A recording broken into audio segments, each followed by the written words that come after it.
Hello, Yoko. How are you? Cinderella here fell asleep. That was really funny. I said, oh, my head is hurting so much. I had no idea what was going on. So I thought, you know what? Let me just close my eyes. And I just went and I closed my eyes. The book is resting on my chest and I'm sound asleep. I woke up. Oh my God, I forgot Yoko. It was already so late. So anyway, Yoko, here you are. How are you this? Hi, Ali. Here you are, both of you. How are you this evening? Hey, welcome to the Tessa-Marie show, the sleeping Tessa-Marie who fell asleep this afternoon. So today, what I wanted to say to you guys, thank you for coming, especially after my long nap. I should be ready to go for hours, I'm hoping. But here we are, so it's really funny. So anyway, here we are this evening. And one of the things that happened was looking at positivity. So this is something that I always said that when you're going to look at at being positive, hi, how are you? One of the things you have to remember, being positive and staying positive is like a football game. You are the offense. The offense people are these big guys on the football team that have to run the ball and score the most points. They're constantly running down the field, always going. The offense is constantly on the move. So when you have to practice positivity or you want to be positive, it's like being on the offense. Offensive means you have to look and hear yourself and what is happening around you all the time. Offensive positivity is something that has to be practiced. It's like a war. So it's like a football game. These big guys they have to move. They're huge and they're moving down the field and they have to move that ball as far down the field themselves. Each of them have a job to do. And the point is to score the most points. So I know all about football because of my brothers and my son and my husband. I'm always watching it with them. So these guys always intrigue me, because they have to move the ball before the other guy gets it. Simple as that. So with positive thinking, you have to move the ball where you want it to go. Guess what is the ball? The ball is your thoughts. The ball is your action. Those thoughts are the biggest offense you have. You have to hold it and take it and go with it. Otherwise, that thing is going to stay behind you and pull you back. If you have a weak offense, you're not going to succeed. If you have a weak attitude, you're not going to succeed. So being positive is a constant push, a constant looking for the ball, a constant saying, I have to do this. And one of the things we have to do is that we have to do this every day. Every day. Even when we fail, even when we lose, we have to find some positive action in failure. Sometimes failure is God's way of telling you, I am not ready. The plan you have is not strong enough. And you cannot teach positivity if you yourself are feeling. So the offense on the football team, all they have to do is move that ball, right, Donato? That is their job, moving that ball, scoring the most points, and that is what wins the game. So when you have to be positive, it's constantly fighting everything else. You will hear it from others. You're not good enough. You have to shift. You're moving away from them. You fail. Somebody will remind you fail. You'll remind yourself. So your thoughts is what is keeping you back. And it is a war. It is your belief. You decide what you're worth. You decide how much you're going to fight for you. You decide how much energy you're going to put into moving that ball down the field. Your job. Each of these guys on the offensive team, they have something to do. They all know that they have to get down there. And you have to know, no matter what is ahead of you, you have to think positive. You have to bring the ball down to the end. That's your goal. That's your intention. So when you wake up and you have it in you that you have to shift today and something stops you, you have to find a way to say, no, you cannot stop me. You're not stopping me now. When failure comes knocking at the door, you have to say, I cannot take you on. I have to move the ball. Football is my specialty. Defense wins game. Remember this, but your best defense is your greatest offense. I bow to you, Donato. I bow to you. Yes. But I know from watching it and all those years with those guys that I grew up with and live with, the offense has a job to do. They have to move it, and we have a job to do. We have to move that ball. We cannot let all these distractions of life stop in our way. We cannot do that. Hi, Angela. We cannot do any of that. What we have to remember to do is that our job is moving that ball. Moving our thoughts where we want it to go. That is the ball. That is the ball in our life. That thought we have each and every day. The thought, they said we have 60,000 thoughts in one day, and the 60,000 of them are the same that we had yesterday. So what are they going to do? When are we going to have 59,000 of them that are in our favor? When are we going to do that? And the only way we can do that is moving it where we want it to go. Taking it where we want those thoughts to go. Because those thoughts tell us if we are worthy. It tells us if we are valuable. It gives us our belief. It tells us what we have to, what we think we are. It tells us who we are. And it gives us, because the only hope we have, because nobody else is coming. There's nobody that is going to walk in your way today and tell you, I can do this for you. If they do, you still have to hold your hand and open your ears and listen intently to what they're saying. You have to be aware. And being aware is being in the moment and being positive at the time. When you say something to yourself, somebody called it empowering thoughts. I just call it realizing that you have to believe in you first, because no one else is going to believe in you. And your positivity is the only thing that will make you believe, even when you're lying on the ground and you're failed. When you try to do something and it doesn't work, and you know you have lost, and you're sitting there, and you have to rest in it for a moment, because the realization has to sink in for you to say, hell no, I'm getting up. This is nonsense. And it's like the older women will tell you, if you follow history and you go back a little bit in the real old days of all our ancestors, when these women got, or men got to the point where they couldn't go any further, they would actually say they took the belt and they tightened their waist. It's almost like they needed that part of their body to hold them up. They would hold on to their knees, their legs, and they stand up again. You can see it in a movie when a man, a gladiator, has fallen. His face is mad by dust and sweat, but he gets up again and he tries. And that is what you have to do. Have you seen when they crash into the offense, how they do? They all have a job.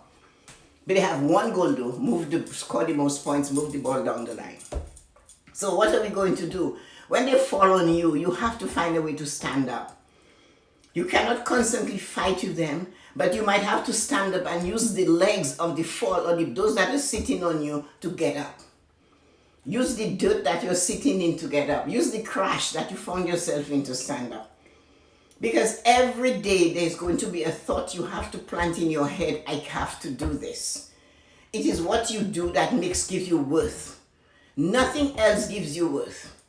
Nothing else gives you a feeling that you're of anything, your value, your belief, your faith, except that thought. What you're doing today to get what you want out of life. So many times people are looking at life and they're saying, oh, and I have been told, oh, you're always talking about positive and yet so many bad things happen to people. I'm not saying bad things don't happen. But I am saying to you, you cannot sit in the bad thing forever. You have to move yourself out of it. In other words, move your ass out of it. You have to figure this out. And it's not easy. I'm not just saying, oh, the world is crashing, my husband left me, my house is burning down, this happened and that happened, and stay there. No, you can't. You have to get up and start again. So the man walked out. So the woman walked out.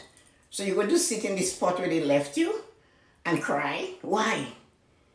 Why are you sitting there and crying? Why? Who is going to come? Did you have some arrangement with this invisible person that will show up and pull you out of your state that you created yourself by your own thoughts? If you believe you're not worthy, if you believe you're not good enough, you're not going to be good enough. The thing is though, you have to step out and do what you know you can do. And with doing it over and over and believing at the end of it, I will get to where I want to be, you will get better. We all get better. When we went to school, we didn't learn our ABCs before. In some cases we did. But we learned more at school. We went to school, we developed. You played football, that's your specialty. But you didn't know it when you were 2 years old. You weren't good as when you were 22. But you had to keep practicing to get there. And that is what we have to do with the positive things in our life. Practice. Make it work. Keep going at it. Never give up. It has to be a point of time in your life when what you want is as important to you as breathing. If you don't have it, you won't breathe. If you cannot feel it, you won't breathe. You have to breathe. So you have to have what you want. And unless it is replaced by your breath and your emotion, it's not coming. Your emotion plays a part. We cannot sit and lean against the tree in the summertime under the sycamore tree and dream. Dream without action is not good. It's a fairy tale. So you have to get up and say, I know I can. And that's where positively stands up.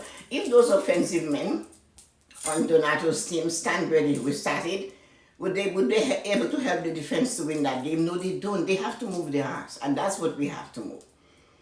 We cannot sit there and say, I'm dreaming and my thoughts become things and thoughts become things. That is not how it is. And you have to watch those words. You have to watch the words you say with passion. We say more bad things with passion than we say good things with passion.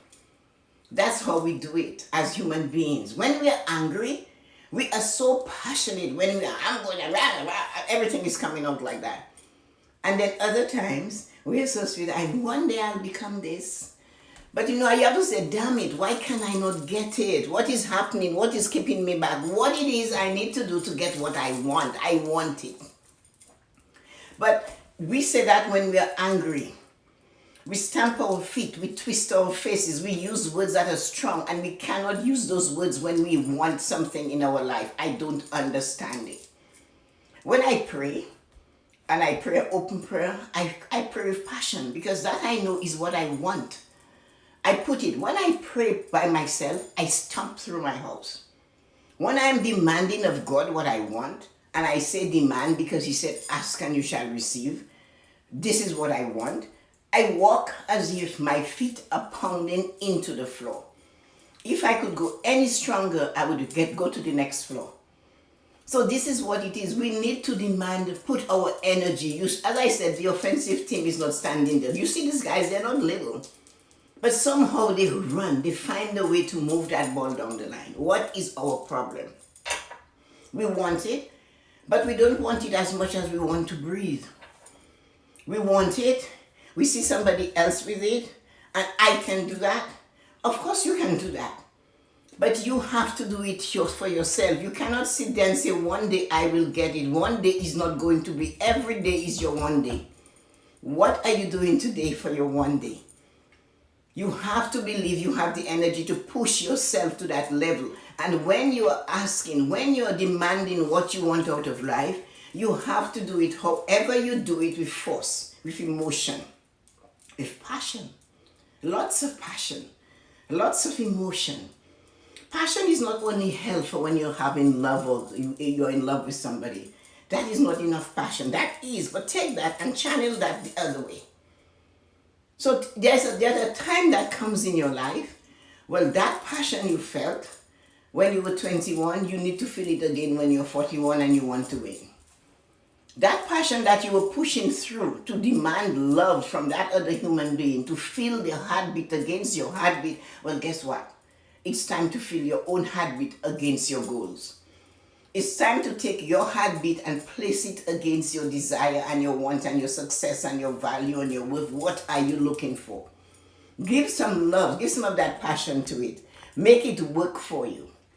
Because you cannot sit there and say, one woman said to me,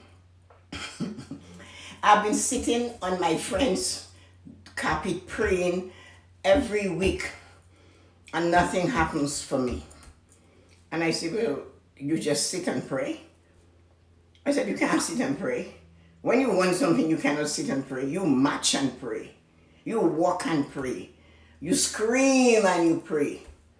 You put something inside of that prayer. You hold it together and say, I have it. I need to know what to do. Tell me what to do.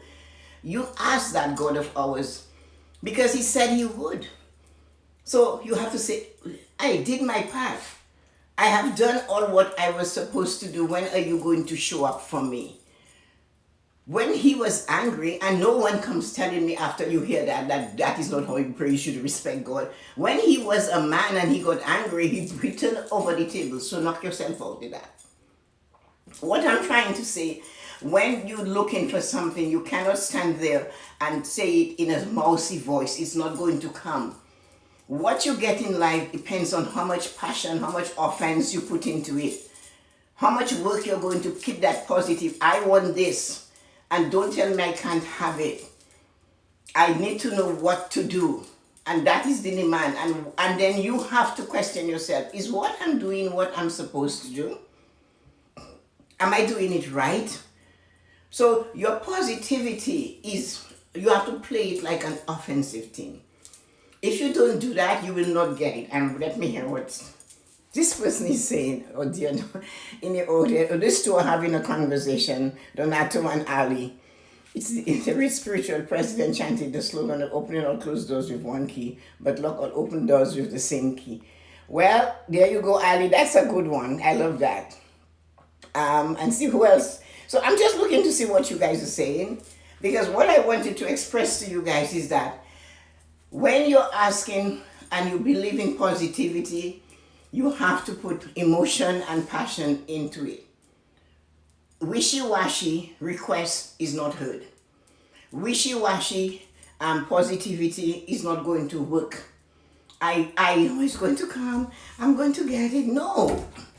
You have to be sure you're going to get it. I know I will. And I will have it. Why will I have it? I have decided I am worthy of receiving it. I am going to do the work to get it. I'm going to find out what it is I need to do to get it. Because nobody else is going to hand it to you and say, here you are. They don't do that. Nobody is coming to give it to you. The only person that's going to give it to you is you. And you have to open that door yourself. Whether you use the same key, Ali, I don't care. Whether you use the same key to lock it as to open it, I don't care. What you have to do is to know you are worthy of it, know that you can have it, know that you will have it, know that you will do what you're supposed to do to get it. You have to breathe it. You have to taste it. I had my own business. When I was fed up with it, I sold it. I sold it from a man from Iran who needed to have a business in Canada to get to Canada, and I sold it to him. It had run its course. You know why I knew it ran its course? The demographics of the area was changing, and the people wouldn't have been able to speak English, and I knew then they wouldn't patronize my business, so I sold it. How did I do that? I mind my business. I studied the demographics of the area and saw where it was going. So this is what you have to do. You have to know what's going on in your head. If your head is telling you you're not able to do it, then don't do it. But if you know you can do it and you don't believe that thing, then do it. And when you are asking for help, and when you're pushing and you're being positive and a thought comes to your head, go with it. Look for positive thoughts and work them, but you must give them fertilizer. You must water those thoughts. And that is how you do it, by giving them positive things, saying, I know I can, I will, one of these days I will, because you know why? I am doing what I'm supposed to do to get down to the finish line. I'm doing the things that I know I can do. And this is what you have to do. You must do what you have to do. You must feed your thoughts things that are empowering, saying, I know I can. Yes, I failed. I tried and I failed. I'm sitting on the ground and it's hurting me. My knees are scuffed. My back is hurting. My face is dirty. I'm sweaty, but oh God, I know I can. And if I have to hold something together, if I have to stand up and I have to crawl to something to hold it to stand up, I will. I don't know how to fail. This has to be your prayer. This has to be your litany. This has to be your demand out of you. So you come here And you go, if you want to be a coach, you want to do this, and you're praying and you get one person and well, one is better than none, so hold on to that one and tell that one all what you want. And this is what you do with the thought. The thought that comes, you say, you know what? I have to do this. I can feel it. When I breathe, that's what I breathe. When I taste it. And you should know what it tastes like. What does it taste like?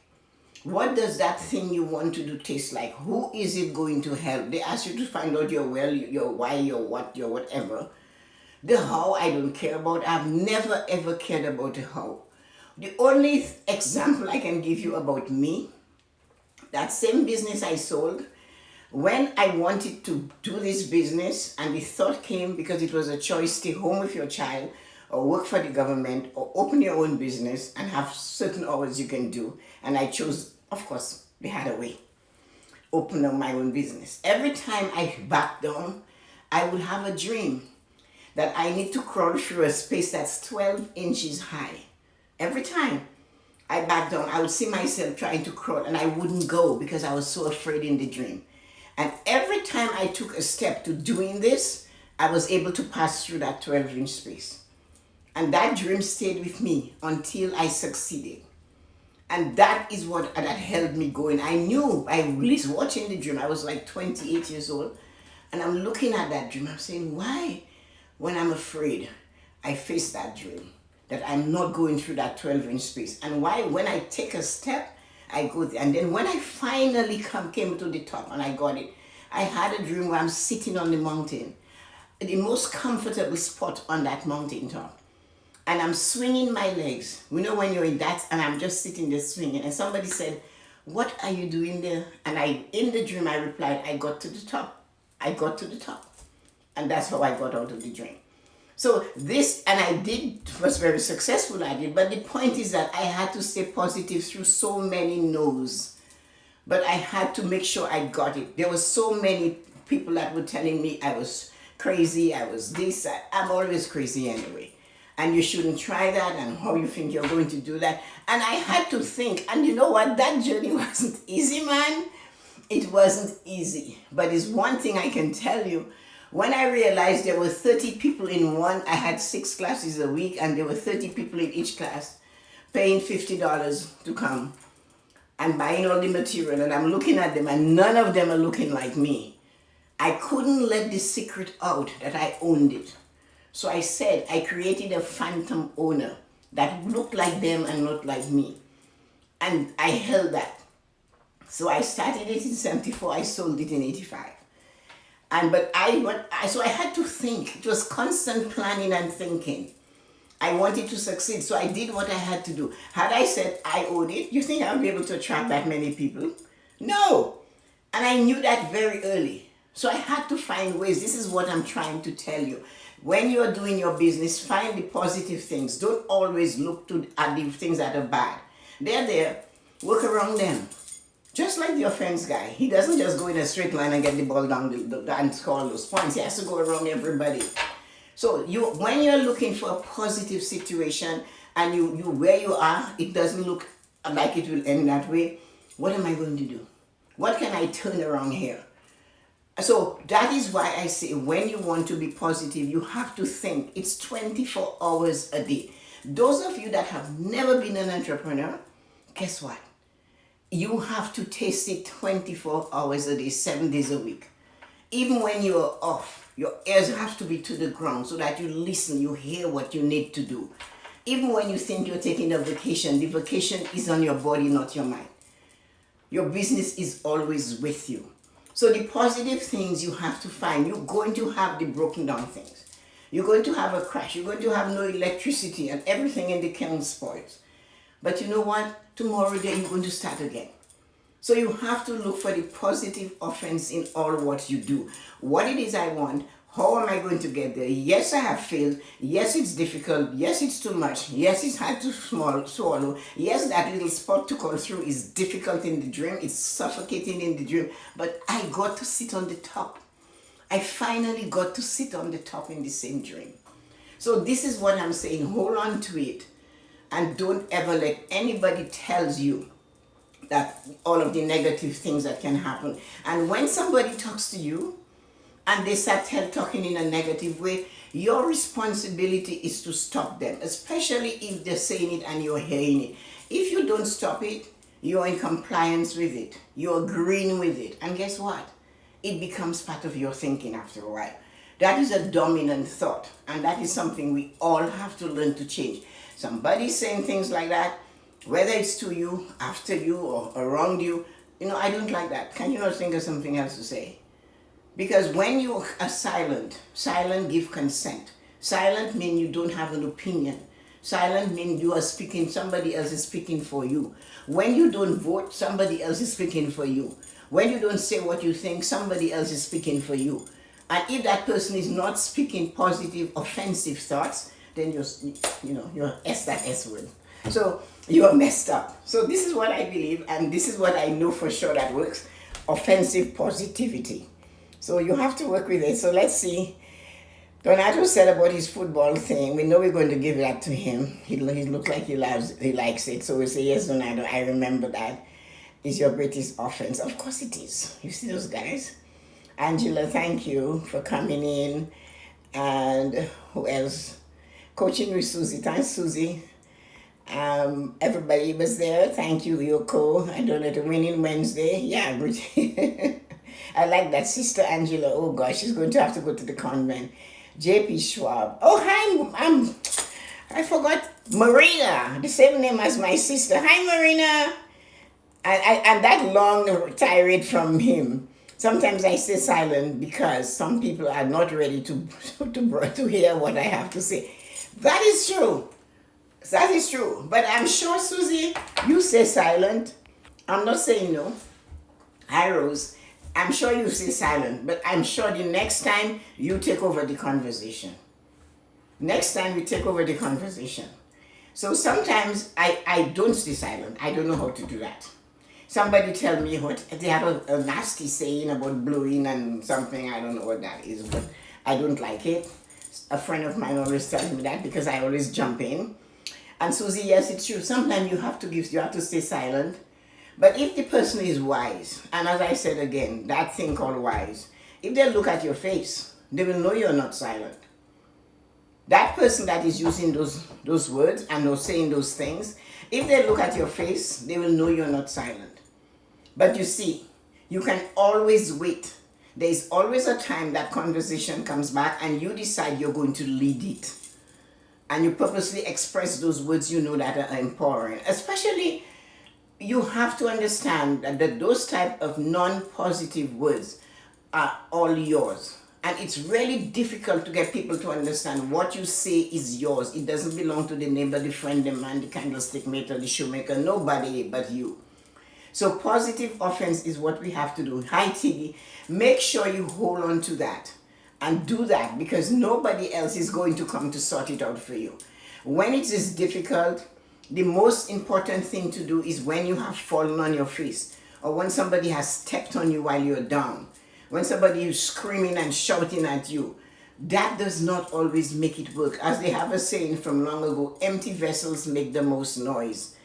And sometimes people have to do that, but you can't always say to them, no. If you can't and you do like Susie, then they should take a look at your face because our face will tell them we are not in favor of what they're saying. And somebody told me I shouldn't play poker because obviously they can see whatever I feel on my face. And that is usually how it is. When I don't know what you're talking about and I want to learn, I will listen. I will be quiet. I can sit and listen to somebody for 50 minutes. But at the end of the 15 minutes that I've spoken to them, I have something from them that I can use. And if I don't get that, then the conversation won't happen with us again. Some water. That is because I took a long nap this afternoon. So anyway, so that's what I wanted to talk to you guys about. Positive offense. You have to look at positivity as offensive.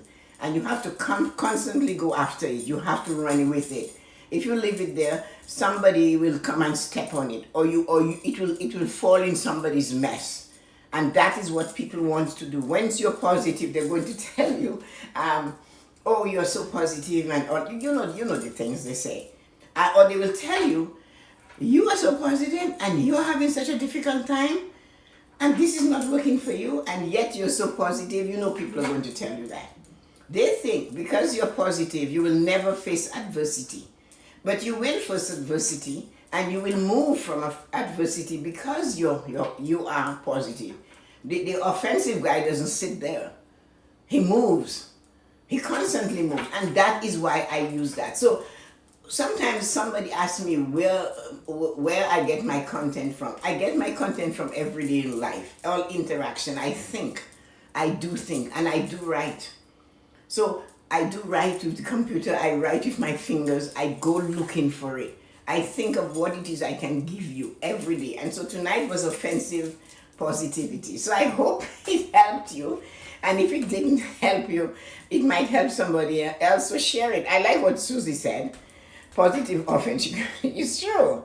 It is. You have to do that. Great to see Tiggy and who was that? Yoko and Rosie and Donato and who else is there? Ali, of course, and Marina, thanks for dropping in. Oh, again, I have an answer for you. I'll send it to you. And who else? Donato and Angela, all of you wonderful, absolutely amazing people. Thank you for joining me tonight. And I'll see you guys tomorrow, Thursday, for our morning blessing at 8. And we'll see where we're going with that. So thank you. And remember to practice positive offense. Just positive offense. You see it coming, you duck, you run. You see it coming, you run. Until you get all what you want from your life. And don't expect somebody to come and bring it on a silver platter for you. It does not work like that. You have to go fight your own battle. You have to have your dreams and see your success. And with me, I feel it because I put passion in everything I do. And the passion is demanding. I know people say that I'm disrespectful of God, but God said, I'll give it to you, so why aren't you giving it to me? So I ask for it and I take it. And when you take it, then you know you have it. And whatever it is you want, think you should feel it like you're breathing. It should come as if it... And don't be afraid to say where you feel your passion from when you put it into your work. I can see when you guys are talking. I can see when some of you guys are doing your lives. I can see the passion coming from inside of you when you're so emphatic about what you're talking about. I can see it. And guess what? It comes from inside of you. It's not anywhere else. It's not outside of you. So when we find it, we should use it and take it with us. So thank you, ladies and gentlemen, for a very entertaining evening. I'm happy to see all of you who came to see me today and have fun. And I'll see you guys tomorrow. And we'll see how we go with that. But right now, take it with you tonight. And when the cloud comes and cover you tonight, ask it to move because you are on the way to the finish line with positivity. So send in your light and joy on this evening. Have fun.